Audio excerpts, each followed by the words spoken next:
everybody, are you as excited as I am? This is Krista Mashore, and this is our 100th episode.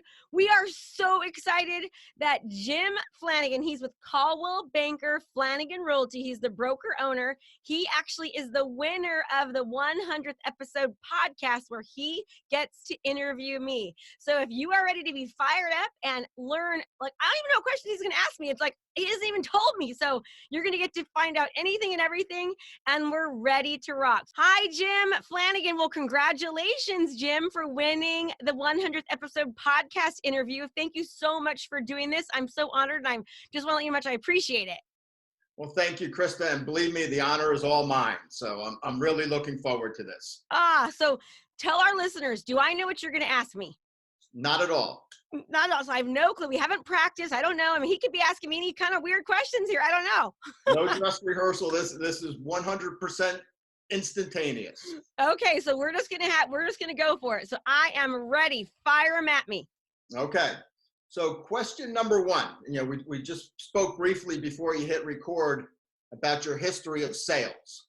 And yes. You reference learning from Fortune 500 companies marketing skills to help you go from 0 to 69 homes your first year in real estate. And then you reference looking at the landscape, and Facebook marketing changed everything and you needed to pivot and to adapt.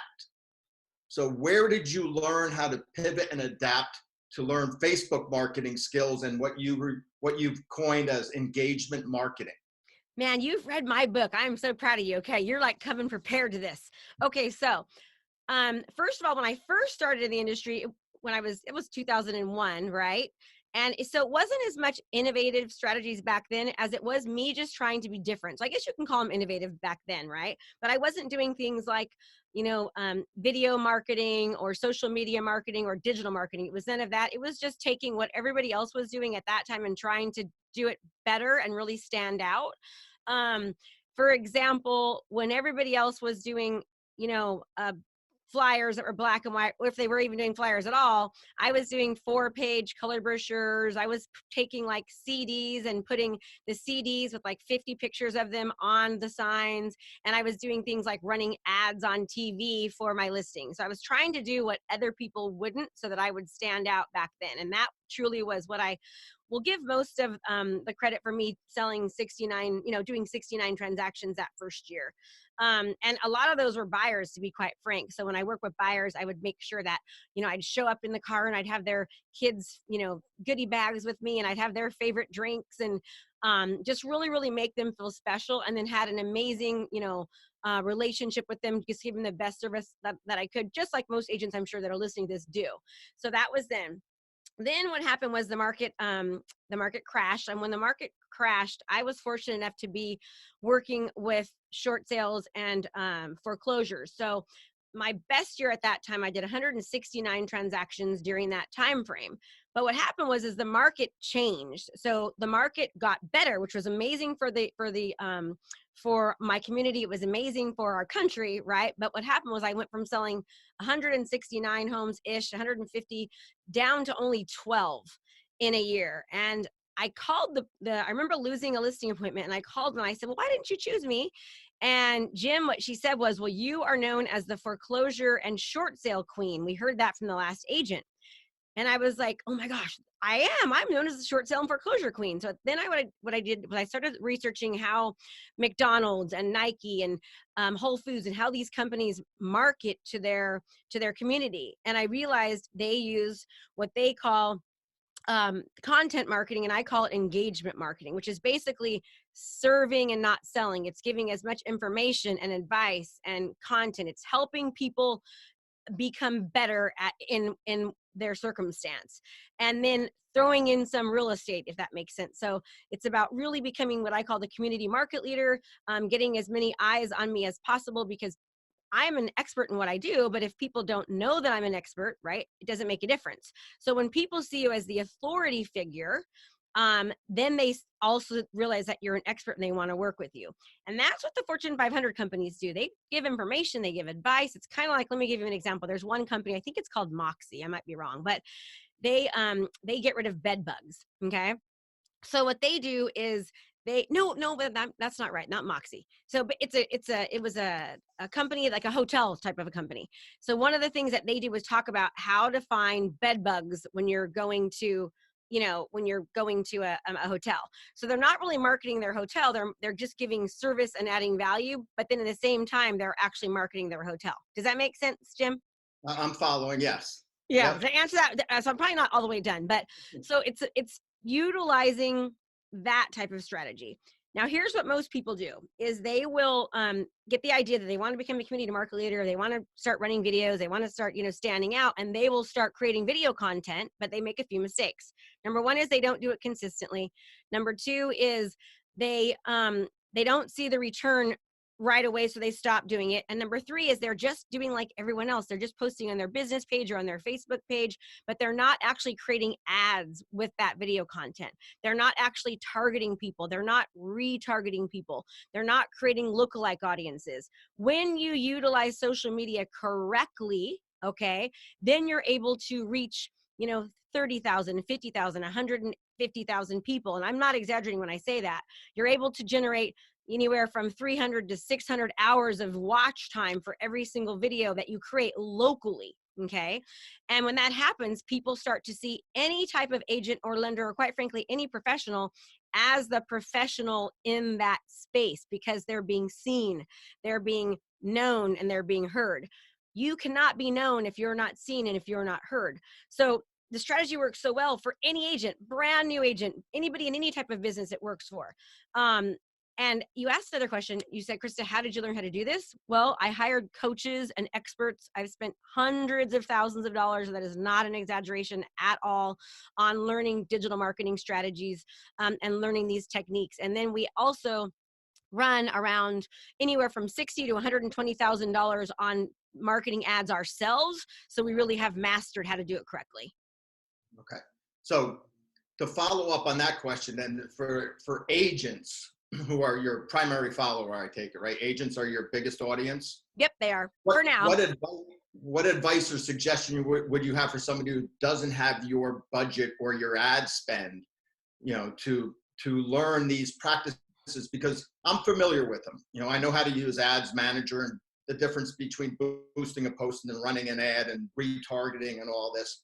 And for the typical agent, the typical solo agent, it's a daunting task, just setting up the ad, let alone the custom audience, saved audiences, targeting, especially now with the special ad category. Yep, special ad categories mess everybody up, but there's definitely ways around it. Right. So aside from, obviously, from your coaching, is there any other resource that you would suggest they go to as an intro, and then when they're ready to invest in your coaching, to move to the next step? Okay, so first of all, you can find just about anything on Google. I mean, you really can. And even Facebook has training on how to do it, right? How to run ads and the such. And so you can even get certified for free through Facebook, learning how to utilize these strategies. So that's one thing. But here's what I'm going to tell you, and I believe this wholeheartedly. In fact, this month alone, I've hired a coach to help me with my team. I've hired an Instagram and big dollar stuff, right? I've hired an Instagram specialist to help me master Instagram even more. And then I'm investing another $10,000 to help me get booked on stages, to get to be seen on stages and podcasts. Okay. I believe, and the reason why I've been so successful in my business is because I've always invested in it. Meaning, when people try to learn things on their own, I would never be where I'm at today. I would never be in front of you doing this interview had I not hired my mentor, Russell Brunson, and paid him, over $50,000 to coach me. I was trying to break into the coaching business for 2 years prior to hiring Russell. And after hiring an expert who specialized in what I was trying to do, he helped me go from $0 to $7.2 million in 25 months. Wow. Okay. Now, somebody might think that $50,000 is a lot of money to invest. And I think, wow, I wish I would have done it 2 years prior, because had I broke into the coaching market 2 years prior with what I teach, I would have be making even more of an impact now, because I was an early adapter. So real estate agents do not invest in their business. What they do is that we get our license, and this is most professionals, lenders, insurance agents, but we don't know how to market ourselves. In fact, when we take our real estate license, It doesn't have anything to do with what we're learning to be a real estate agent. So we're left like almost to fail. 87% of agents are expected to leave the business within 5 years because they are not given the strategies and the skills to actually make it. Okay. So my advice is, what are you waiting for? Robert Kiyosaki, the author of Rich Dad Poor Dad, says that there's two types of people in the world. There's people that buy liabilities, and those are poor people. Poor people buy liabilities. They buy things like expensive vacations they can't afford. They will take out debt to go to put money on their credit card to go out to fancy restaurants or to go to watch a movie or whatever it might be. Rich people buy assets. An asset is an investment in yourself, in your business, to learn the skills that you need to make the money. People will say this, well, I need the money first, Krista, and then I'll invest. It's completely the opposite. In order to get the money, you need the skill. And I also believe in collapsing time frames. One of my coaches that I paid $18,000 to basically just go to a 2-day training, and to have Voxer access said to me, Krista, you need to learn to collapse time frames. And if you're listening to this, I want you to understand that time is infinitely more valuable than money. Money you can make up, money you can replenish, time you cannot. And once you run out of time, you'll pay any amount of money in the world to get the time back, right?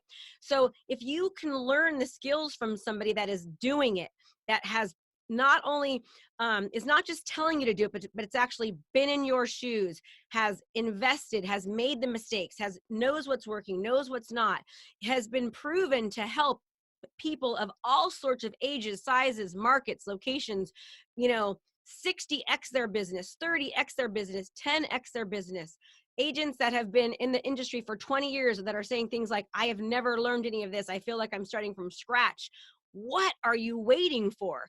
If you have the drive, if you're going to give it the time, making the investment in a business that will absolutely, skyrocket you to get where you want to go, you have to do it.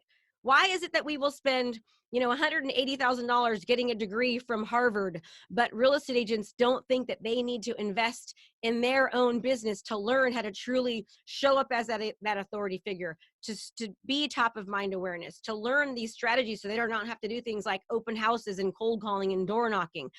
Stop trading your time, right? Like, I believe in, why would you do an open house when I can show you how to spend $200 on an ad and get 600 hours of watch time on that? Like, what makes more sense, right? And imagine doing that over and over and over and exposing yourself. I mean, I'm sorry, I'm going on a tangent, but I believe so firmly in this. I'm so enthusiastic about it. It drives me crazy because I know with my own self, when I was in the group home and the foster home, I left that foster home and I put myself through college. I paid for every dime of my new car. I got a loan to go to college. I worked full time. I went to school full time. And that college degree gave me a competitive edge.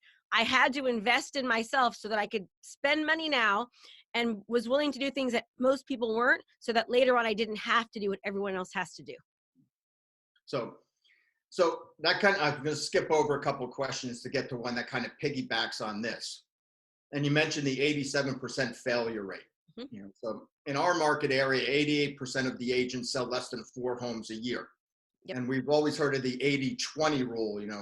80% of the business is done by 20% of the agents. And I think it's more like 88-12 where I think it's like 97-3, like honestly. I think you and Mark Davidson share that philosophy. But so what separates, in your opinion, then, what separates that 3%, or that, we refer to as the committed from the posers?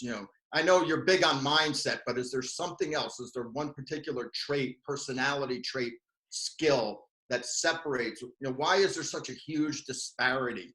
Why will only 3% practice what you're preaching, will invest in that education, will invest in learning, will invest in coaching? It's because of their belief system, Jim. And that is like an awesome question. But a hard part of it is because of their belief system.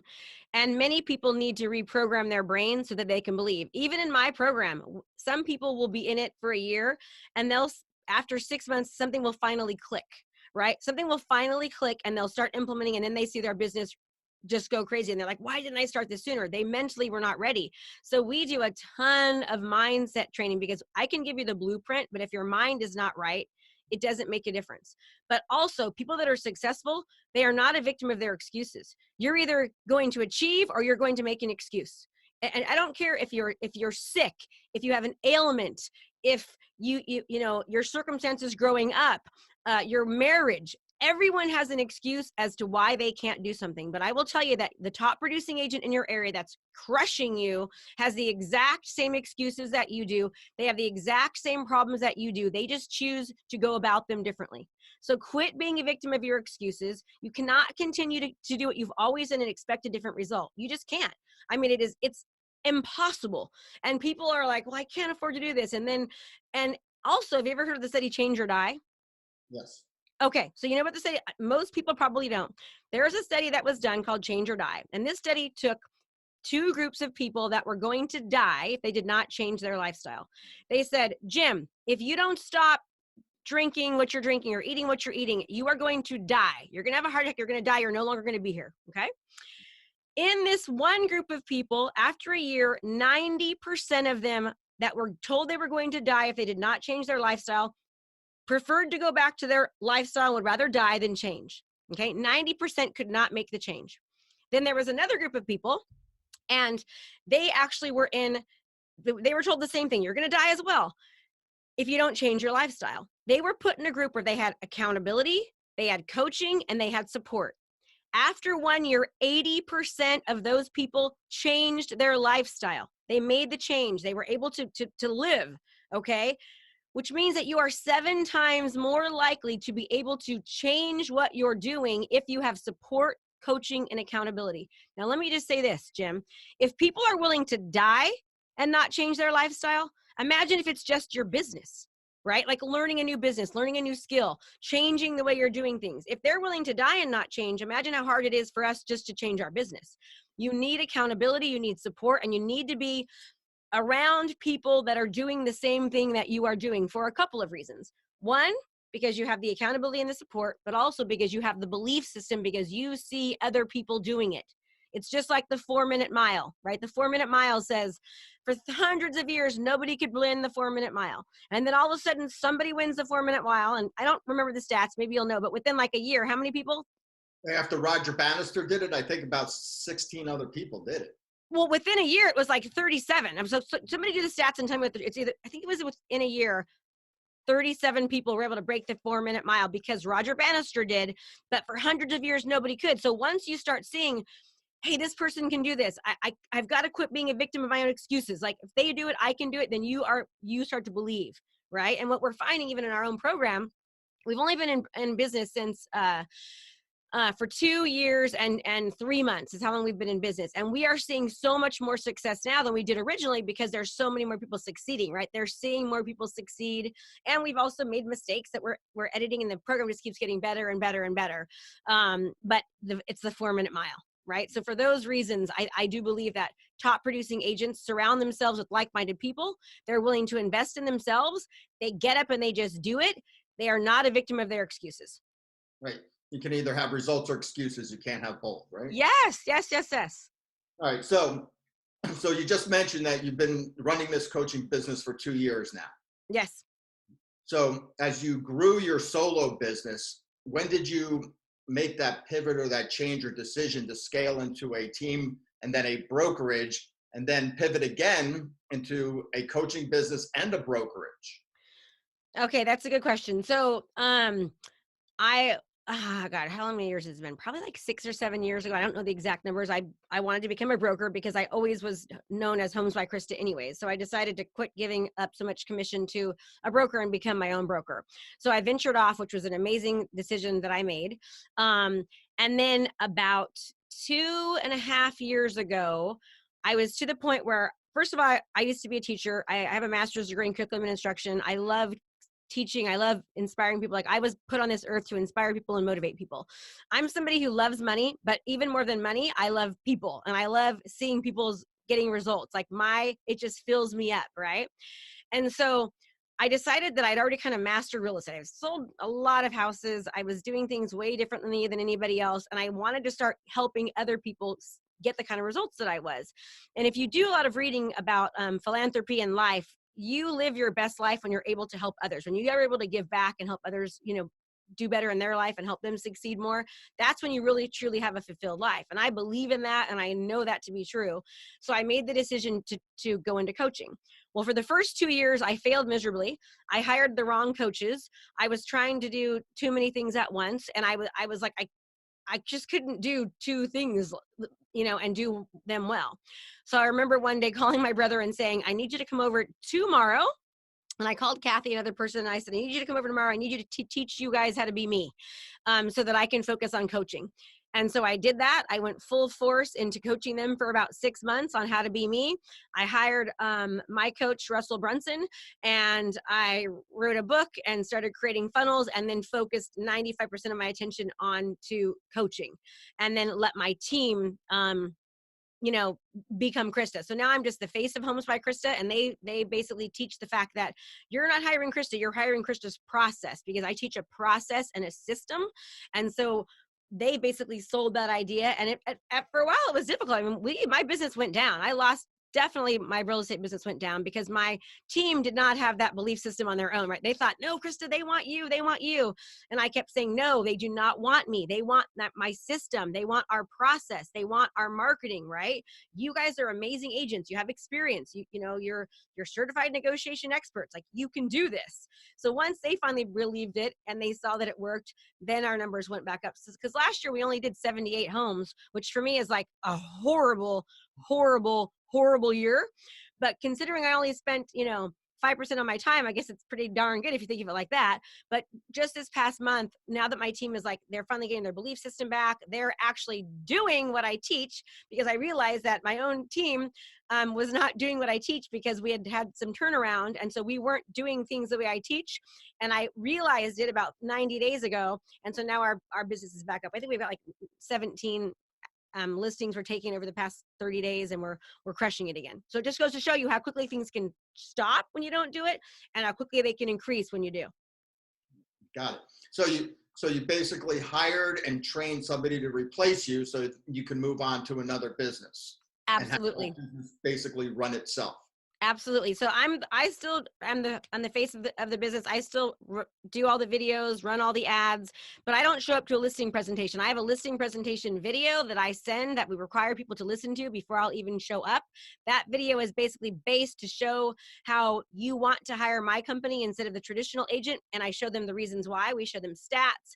We show them, how much reach we get, how many video views we get, how many hours of watch time we get, how much exposure that we can get. We show them what makes us completely different because we utilize 21st century digital marketing strategies. And by the time my team gets there, they're like, hey, just where do I sign? Kind of a deal. So wearing all these hats, what do you use to schedule and manage your time? Okay. Have you ever heard of the Pomodoro technique? It sounds familiar, but I wouldn't be able to recite it back to you. And this is a great question, because this is the question that most people have, right? We always do surveys and people say, I want to generate leads and I need to learn how to manage my time. So there's a couple things that I teach my students to do. And this is really, really important. Number one, we start our day off by showing gratitude, right? Like writing out 6 things. We've got a sheet that all of our students have. We show gratitude. And honestly, if you just do this, what I'm going to talk to you about right now, you'll see massive change in your business over time.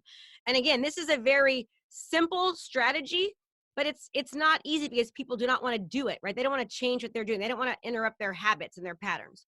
So get up every morning and write out 6 things that you're grateful for. And I'm not talking about like, oh, my husband, we know you love your husband. We know you love your partner. We know you love your kids. We all do. Okay.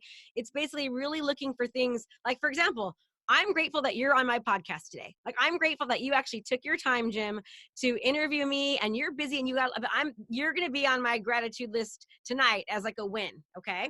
It's something like that happened in the past 24 hours that you're really, really grateful for. Maybe it's the fact that you were able to get up and you went to the gym. Maybe it's the fact that you said no to the coffee and drank the water, whatever it might be. Maybe it's the fact that you did your 10 video text messages in the morning and you were committed to that. Maybe it's the fact that you actually filled out your daily sheet. You're proud of yourself for filling out your daily sheet, right? You show 6 things that you're grateful for. Then you write down 6 things that you have to absolutely do that day, no matter what. And you write the hardest one out first. So for example, if you hate doing video, which most people do, the first thing that you're going to do is you're going to knock out a video in the morning. And why do you do it that way? Number one, because it's been proven scientifically that when you do a hard, challenging task first, that you have more energy and you get more done and you're more productive during the day because you feel like you won, because you did win. Okay. And when you write things down and you see that I've got these things here, they're time blocked, the brain says, okay, I need to get that done. So I'm going to do anything and everything that I can to get that thing done. And you start to check it off of your list. Okay. And you'll start to see that you're more productive. Also, you visualize your day. You see yourself in the morning. You don't grab your phone in the morning and start looking on Facebook and emails. No, the first thing you do is write out your gratitude list. You visualize your day. You see yourself succeeding because, again, scientific shows that you get what you think, you get what you believe you can, and you will. I see myself, Jim, on stages, like impacting massive amounts of people cheering because I'm inspiring them, I'm uplifting them. Like I visualize myself that. I see myself getting on my private jet. Why a jet? Because I don't like germs. Okay. I'm not this greedy person. I don't like people sneezing on me. I don't like shaking hands, I like fist bumping. Right. So I see myself on the jet. I see myself with my husband and we're, drinking our orange juice and our water and I'm getting prepared for the stage. I see myself getting out of that jet into the limo, driving to this massive arena where I'm making massive impact in front of people, right? I see that, I feel it, I believe it. That is going to happen to me, okay? That's what agents have to do. They have to visualize themselves, seeing themselves, believing, because if you read so many books, one of which is Cybergenetics, Dr. Maxwell Maltz, it says that your brain is programmed to give you what you think, right? So it doesn't know the difference between what you think and what you visualize and what you're actually doing. And then the brain says, okay, get me there. So we teach them to visualize their day. And then we show them how to do something called the touch it once rule. You start an activity, you do that activity. And you do that by utilizing the Pomodoro technique. And that is where you set a timer for 25 minutes and you pick one specific thing to work on. Like right now, you're the only thing I'm working on. I don't have my phone in here. I don't have any tabs on my computer open. It is completely 100% dedicated towards this podcast with you. And look at how focused I am. Look at how much we're getting done. There's not going to be any editing on this because we have each other's focus. The Pomodoro technique, if you utilize this, where you set your timer for 25 minutes, after the 25 minutes, you take a 5-minute break. You get up, you stretch, you get your water, you do some jumping jacks, right? And then you go back to another task for 25 minutes. During that 25-minute increment, if anything comes to your mind, you write it down, you go back to the next task. You don't answer your phone. You don't check your voicemails. You don't let somebody else's crisis become your crisis. You just 100% focus on that task. You will save 16 hours in a week. 16 hours in a week you will save by doing this. Now, do I do this all the time? No. And guess what? When I don't, I am not as productive. I don't get as much done. So therefore, I have to continue to train my brain to remember to utilize the Pomodoro technique. Within my company, it's a company policy that people utilize the Pomodoro technique. Within my company, it's a company policy that people utilize and fill out their daily sheets, right? End of the day. Okay. So now we've visualized our day. We've shown gratitude in the morning, right? We've written out our 6 things. At nighttime is when you're going to write out your 6 things for the next day. You do it the night before so that way you start your day ready to go. You already know what's happening, what you're going to do. So your brain says, okay, I can relax and I can sleep now because I know what I'm doing. And then at night, you also write down 6 wins that you had. Success breeds success. People are so focused on what they do wrong, they never focus on what they do right. So by focusing on what you did right and what your wins are, again, you're telling your mind, I want more wins. Okay. Then you make sure, again, you've you've calendared your day out for the next day, you celebrated your wins, and then you give yourself permission to dream anything you need to come to you. Now, again, this is a simple practice and technique that I've just talked about, but I'll tell you what, we have students that we put them on a challenge to do this for, 21 days, for 30 days. And people will say that it absolutely changes their life. It changes their life because they start focusing on what's working. They start focusing on the wins. They save more time. They become more productive. And it's a life changer. So doing these type of strategies and techniques are not something that I just came up with my own. It's all these strategies are from research, scientific, research from doctors saying that these type of strategies work to help people be more productive, to have a better quality of life, to have better marriages, better business, better everything. Well, thank you for that. I'm going to learn, implement, master, and repeat the Yes, I love it. So last but not least, and because I know we're getting short on time here, looking forward now at our industry, at our business, specifically real estate, what opportunities do you see for the next pivot? Where do you see an opportunity for somebody who's looking forward to be ahead of the curve? Okay, you have to start utilizing digital marketing strategies. You absolutely have to start showing up where people are showing up. You have to utilize video. There is such a major opportunity with video and properly exposing it so people actually see it. Remember, you can do video, but if no one sees it, there's an issue because no one is doing it. And people are afraid.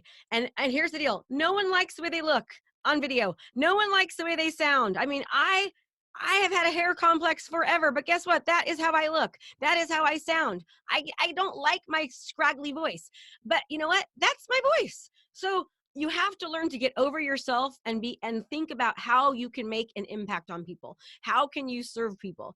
I have to tell you something, Jim, and you probably won't believe me because I know I am very outgoing. Okay. I'm very outgoing, but I love people. Okay. But I have had a major fear of public speaking. Okay. I remember when we would get up on tour at Broker's Tour and I had to talk about my properties. Like I would have to sit there and have a piece of paper and, okay, 3 bedrooms, 2 bath, 500 square feet. Oh my gosh, no, 1,500 square feet. What's my name? One time I said the wrong company I worked for on Broker Tour because I would get so much nervous because I was a little insecure. I felt bad about, it was scary for me, right? I have had to learn to get over myself and my own fears. And the best way to get over your fears is just by doing it and by doing it quickly, right? Get over yourself. Start, it's never too late to learn something new. It's never too late because if you don't, you're going to be that 13%, that 87%. That's going to be no longer existent. You have to show your value add. You have to stand up. You need to show you're the authority figure. You need to become Zillow proof. You need to become recession proof. And you do this by showing up as the authority figure in your space.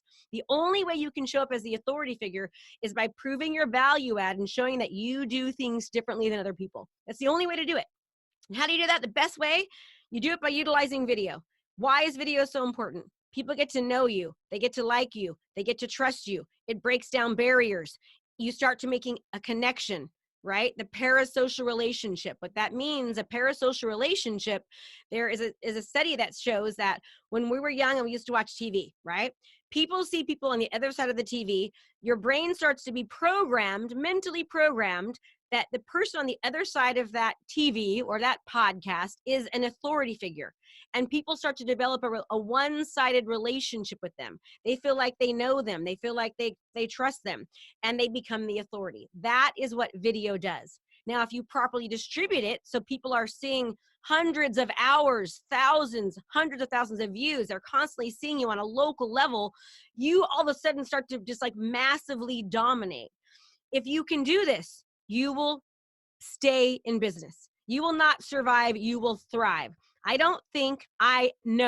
guarantee if you do it correctly, you do it consistently, and you don't give up. It will happen. You will change your business. You will stop chasing business. You will stop having to do things like open houses and cold calling and door knocking, and you will start attracting business. That's the goal. I completely agree with you.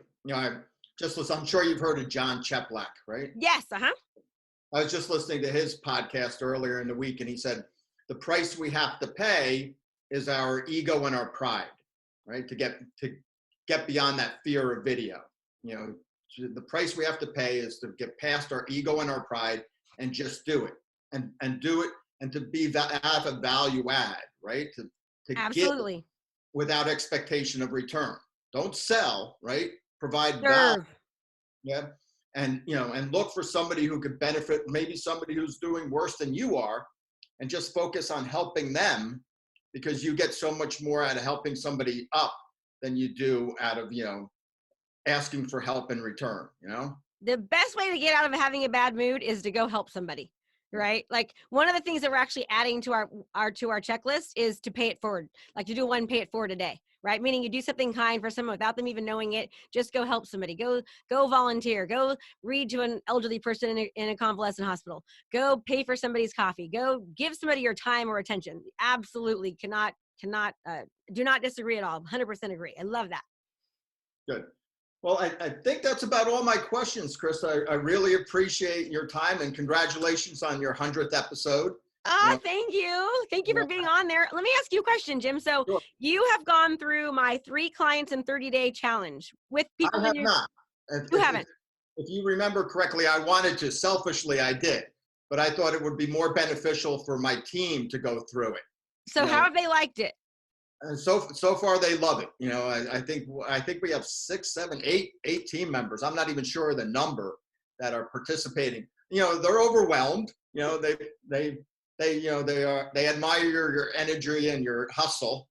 And a couple of them are 2 of them are brand new agents. I love brand new agents. And so here's the thing: the 3 clients in 30-day challenge, the average person picks up 2 clients. We've had people pick up 6 in it, but the average agent, historically, since we've been running it, picks up 2 clients if they do it. So you keep encouraging your team. And I want to thank you so much for having them in it. I just thank you so much, Jim. I appreciate it. No, my pleasure, Krista. And congratulations again. And thank you. You're welcome. So Jim Flanagan, the winner of the 100 podcast episode. Hopefully you guys like this and we rocked it. You asked some awesome questions. Well, thank you. I always be prepared, right? Always be prepared. You are. I appreciate you. Well, everyone, hopefully this podcast gave you a little bit of insight as far as who I am and how much I believe in what I believe in, and we answered some questions to you. Jim, thank you so much. And everyone, remember, guess what? Learning is amazing, but don't be a chronic learner. Be a chronic implementer. Take what you've learned, go take action, go out there and learn, implement, master, repeat, and kick some butt. Jim, any last things you'd like to say? No, I think you said it best, and I think another friend of ours, Joshua Smith, right? Yes, I love Joshua. Right? What is knowledge without implementation is delusion. Right? Yes, absolutely. You've got to implement, everybody. So, Jim, I always ask everybody on the podcast one last question. And since it's still my podcast, I have to ask you the question I ask everybody. If there's one piece of advice that you can give everybody, and again, Jim didn't know I was going to ask this, what would that piece of advice be to make their business or their life better? And this is, again, I borrowed this from great inspirations like yourself. Done is better than perfect, right? Just do it, just start. And then you can always course correct. Don't be afraid to fail. Like you mentioned, your failures. Just take the chance, just do it, learn from it, do it again, learn from that, do it again, learn from that. Just rinse and repeat until you've mastered it and it just becomes second nature. I want you to know something. I appreciate you for saying that, because here's the deal. So many people are so worried about being perfect. They're getting ready, right? They're aiming. They never fire. You want to fire first, right? And then you'll learn to be ready. You'll learn how to aim better because you'll be making mistakes. And as you fail, you're failing forward. So this goes back to your question about why are some people the top 3%? Because they take action quicker. They implement quicker. They're not worried about it being perfect or making mistakes. And they know that every time they do, they are learning from that. Most top producers, when they learn about a new thing, they've already figured out 7 ways of doing it better or 7 ways of doing it wrong and changing it before the other person's even started. So such great advice. Everyone, get out there and do just what Jim said. Just start. And I'm going to encourage you to go sign up for 3 clients in 30 days. That's 3clientsin30days.com, because we teach you how to feel comfortable on video. And then we teach you ways to actually distribute it. And if you want 2 new clients in 30 days, then go there and sign up. It's only $100. Jim, thank you. Krista, my pleasure. Thank you. Everyone, make it a great day. Thank you so much for giving us a little bit of your time. We really appreciate it. And congratulations to our 100-day birthday on the podcast. Woohoo! Woohoo! Thanks so much for watching my video. You can learn more about how to be a successful real estate professional by watching other videos that I have. And be sure to subscribe to my channel. And as always, make it a great home selling and buying day.